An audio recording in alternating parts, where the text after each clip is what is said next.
এরপরে প্রশ্ন হলো, বিনা দাওয়াতে কোনো ব্যক্তি অংশগ্রহণ করলে তার জন্য জায়েজ হবে কিনা দাওয়াত খাওয়া?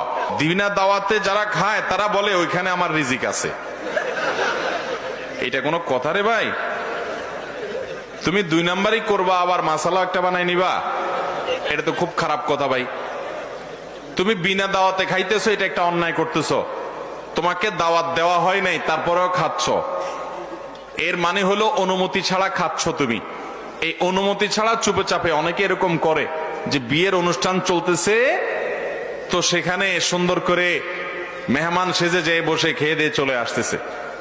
তো এরকম যদি করে, সিরিয়াস কথা যে এটা জায়েজ হবে, কারণ লা ইয়াহিল্লু মাল ইমরিইন মুসলিমিন ইল্লা বিতিবি নাফসি। নবীজি সাল্লাল্লাহু আলাইহি ওয়াসাল্লাম বলেছেন, কোন মুসলমানের কোন টাকা পয়সা, খাবার দাবার, জিনিসপত্র, কোনো কিছু এটা নেওয়া জায়েজ হবে না তার মনের সন্তুষ্টি ছাড়া। আপনাকে তো সে দাওয়াত দেয় নাই, দাওয়াত দেয় না মানে অনুমতি দেয় নাই খাওয়ার, আপনি যাই সেখানে চুপচাপে খেয়ে চলে আসলেন, তাহলে সেটা অবশ্যই আপনার জন্য নাজায়েজ হবে। তবে হ্যাঁ, কিছু কিছু ক্ষেত্রে এমন হয় যে আসলে